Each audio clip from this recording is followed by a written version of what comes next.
साहब को कॉन्ट्राडिक्ट तो कर रहे हैं कि आपने ये कहा, लेकिन आप भी अजम्पशंस के बेसिस पे बात कर रहे हैं। आपने खुदा के होने का कौन सा प्रूफ पेश किया है खुदा की एग्जिस्टेंस का?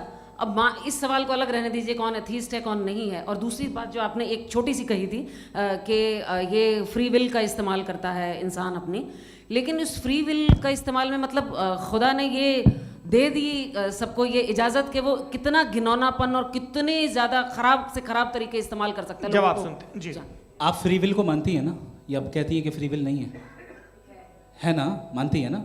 तो अब आपके पास इसका कोई एक्सप्लेनेशन नहीं है कि अगर एक इंसान उस फ्री विल का इस्तेमाल करके गलत काम कर रहा है और बच के अच्छी ज़िंदगी गुजार के निकल जा रहा है, उसका कोई रिकम्पेंस नहीं है।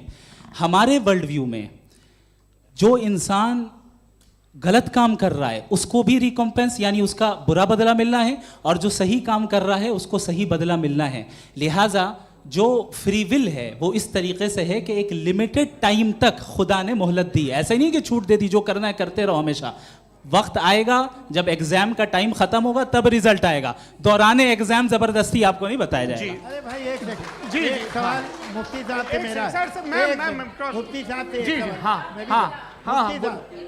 मैं रुक जाइए, आपसे फोन, आप इसके बाद आपसे बोलिए। मैं मुफ्ती साहब एक ही सवाल करता हूँ कि अगर जो हो रहा है फ्री विल से हो रहा है और एक दिन बरोज़ क़यामत इंसाफ होगा मैशर में वगैरह वगैरह, तो दुआ क्यों मांगते हैं लोग? दुआ मांगते हैं इसके मतलब है अभी भी उसने ये डिपार्टमेंट रखा है कि मैं रोज़मर्रा की ज़िंदगी में बिल्कुल बिल्कुल ही कैन। तो तुम कैन हो, तुम मुझे नौकरी दिला देते हो, मेरे बेटे को ग्रीन कार्ड दिला देते हो, और 45,000 बच्चे मरते हो उन्हें रोकते नहीं हो? नहीं, तो क्या आप ये कह रहे हैं कि इस दुनिया में जालिमों को कभी पकड़? अरे जो भी पकड़ होगी वो बच्चे रोते हैं।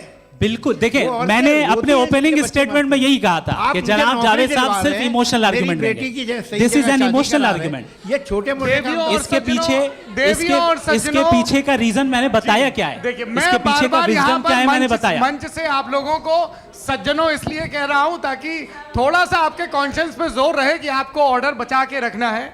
वक्त तय हुआ था, ये वक्त पूरा हुआ, आपने इतने धैर्यपूर्वक सुना, मैं आप सबका बहुत बहुत शुक्रगुजार हूं। यदि इन दोनों विद्वानों की इच्छा होगी तो कभी हम इस बातचीत का राउंड 2, राउंड 3, यही तो देखिए खूबी है इंसान की कि बहस मुबाहसे में वो पड़ा रहता है। आप लोगों ने बड़े धैर्य का परिचय दिया, बहुत बहुत शुक्रिया। इसी के साथ ये बातचीत यहाँ पे समाप्त होती है। आप लोगों को मैं एक बात बता दूं, ये सारी बहस हो गई, अब मुफ्ती साहब और बड़े मुफ्ती साहब इन साथ के साथ मैं खाना खाने वाला हूँ।